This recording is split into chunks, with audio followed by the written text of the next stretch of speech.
I didn't fit in, and sometimes I still feel that way.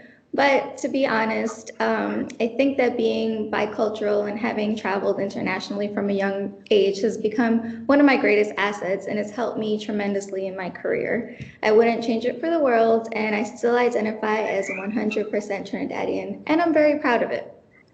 I mean, imagine that, an American accent. I mean, what is that anyway? Well, let me stop.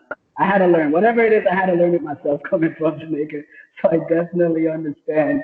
So coming all the way from Trinidad to now making a grand impact in your community, it's clear to see that you've used your education as a tool to create your future. I want you to reflect back a little bit, right, from your high school days to college to law school. What are some of the qualities that define the way you approach your education and that helped you to succeed throughout your schooling? Well, early in my career, I shouldn't say my career, early in my education, at the beginning of high school, I realized that I wasn't as confident as some of my peers were. So I started using affirmations. It's what we call now as affirmations, but it's a popular trend now. It wasn't very popular or as popular back then. So in order to motivate and inspire myself to achieve whatever goal I had set at the time, I wrote myself positive quotes, post-its, affirmations, and quotes, and I posted them everywhere. Actually, similar to Being Mary Jane on BET, if you've ever seen that show. I know a lot of my lady listeners have listened, have definitely watched the show. So that was my tactic personally. And even today, I still meditate and surround myself with uplifting affirmations, shows, and even podcasts like this one that are centered around motivational stories and individuals that have overcome difficult pasts. And just a fun fact, I actually wrote myself a note in the beginning of law school that said, I will have an internship at the UN this summer. And that was my first year. And I actually got the internship my last year for the entire semester. I was at the UN in Europe. And I really truly believe that I manifested that opportunity for myself. I wrote it down. And even till this day, I have to post it as a reminder that we can be as powerful as much as we can would like to be. And as long as we believe in ourselves, we can make anything happen. Right.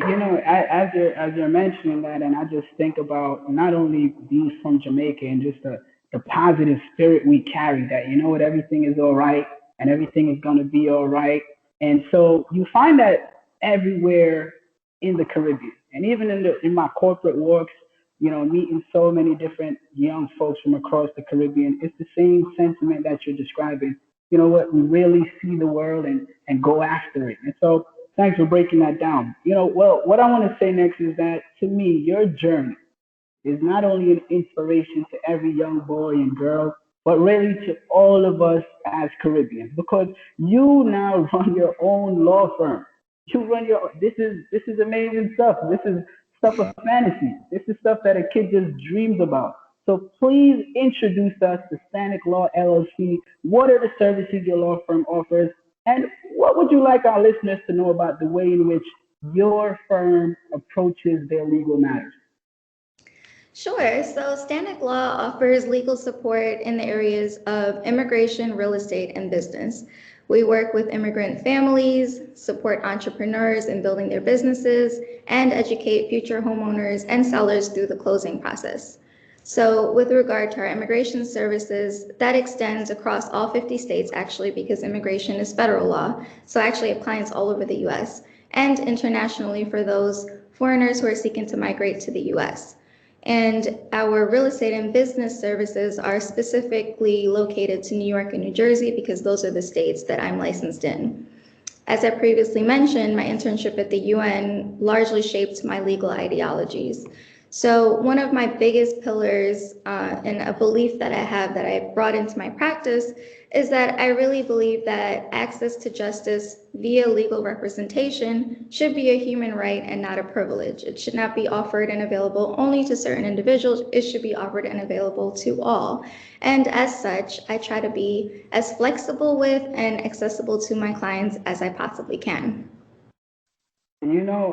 It's so important for the diaspora, just broadly, right? As most of us, we're Caribbeans, right? Descendants of immigrants.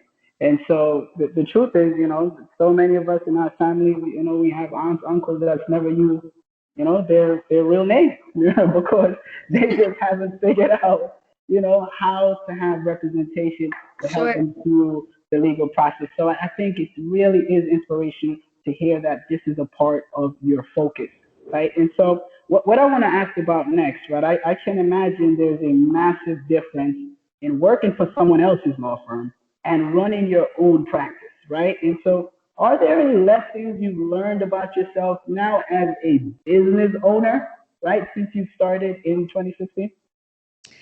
Well, major life lessons. Where do I even start? I could write a book. I could write a whole series of books, actually. But I will say that building a practice that is specifically tailored to my needs as an entrepreneur created a huge shift in the flow of business. For instance, I had to find a workplace that inspired me personally and encouraged business growth. And I have that now at my Jersey City office. It's accessible to both my New York and New Jersey clients. My commute is easy. And so I'm much happier every time I come into the office. I want to be here. So it's great. Second, I had to stop trying to be the type of lawyer that I saw growing up and even witnessed during previous jobs. I learned a lot from other attorneys that I work with, what to do, what not to do. And I realized that what works best for one lawyer or one business owner will not work for another, and vice versa. Third, and related to the first two, I would say is that your personal strengths are yours for a reason, right? That is an individual strength. You should use them to leverage the areas that you feel could be a weakness. And don't be afraid to outsource. You don't have to do everything. You can shore up your strengths, and if you're not feeling comfortable doing a certain task, you can outsource. There's nothing wrong with that. There's as I really just think, and so much of what you're doing right now, fear would stop individuals, right? And I'm hoping there are a few young folks out there, and as we're celebrating all our graduates, whether that's high school or college, there's so many young folks out there right now that all they have is a dream. All they have is, I think this is what I'm interested in, right? Right. And so you have taken that sentiment at one time and translated it into success, right? And continue to bet on yourself. And so, what I'd love for you to do is, given your experiences, assimilate into a new country, and now being a change maker in your field, what would be a piece of advice you'd like to leave with the youth about creating their future? Am I speaking to all the youth or the youth that are interested in law? As a matter of fact, talk to both of them. Talk to both of them because we got a whole lot of graduates. So talk to them. Okay, so I'll give you a little bit of both. Um, I would say, first and foremost, as cliche as it is, and it's actually quite appropriate given the title of your show, Melbourne Motivation, that you just can't give up. You're going to fail, you're going to fall, and you may even feel depressed at some point in time because your business is not running as smoothly as you'd like it to. Your work ethic is not as great. Some days you need more time than others.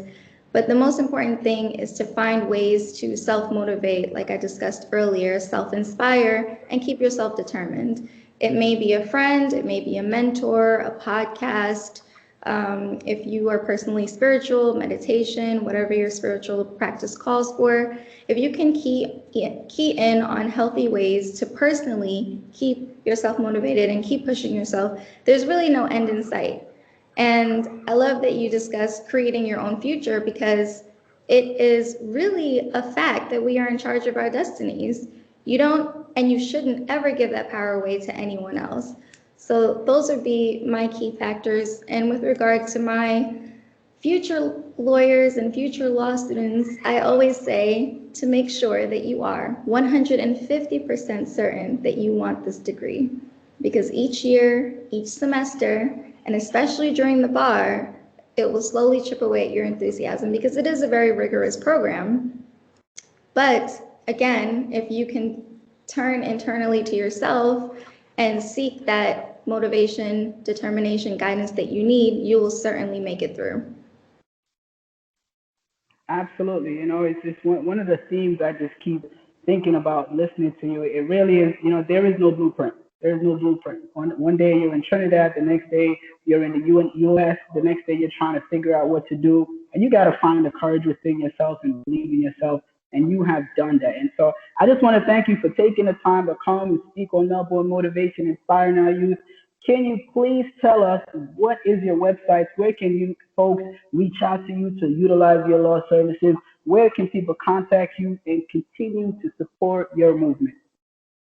Sure, you can submit a form through our website, which is www.stanicklaw.com. You can email me at lstanick@stanicklaw.com. You can find me on Instagram and Facebook. The tag is @stanicklaw. And I just want to say, I know we're wrapping up. Miguel, you're doing so many amazing things with this show. Thank you for having me. I'm really privileged to be here. It's an honor. And of course, before I go, I have to say big up to our UA and SUNY Albany fam. Absolutely. It's an absolute pleasure. You please continue to push the limits, push the boundaries.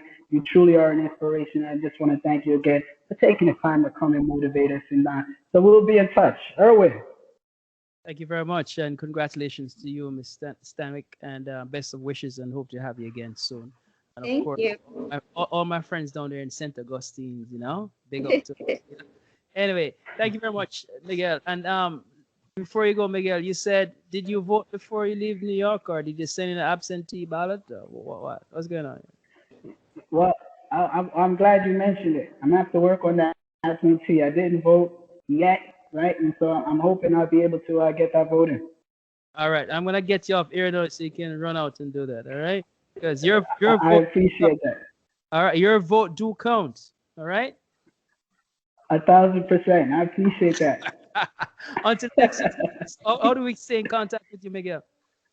I will absolutely, listeners, listen, my personal and professional goals are to help the youth be best prepared for college so that we can have more Leanns, right? So please visit pathwaytopurposenyc.com. Use the code IRIE, IRIE for a discount when purchasing our college study flashcards.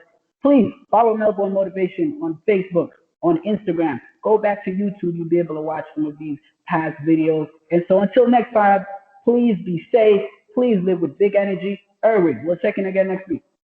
All the best to you, and good evening to you, Ms. Stanick. Ladies and gentlemen, that's a wrap for us on that segment here on IRIE Talk Back. Heard every Tuesday at this time. It's Melbourne. It's having a discussion, Miguel, and a conversation. He always have guests that seek to contribute to our upliftment in our community. We thank him for that.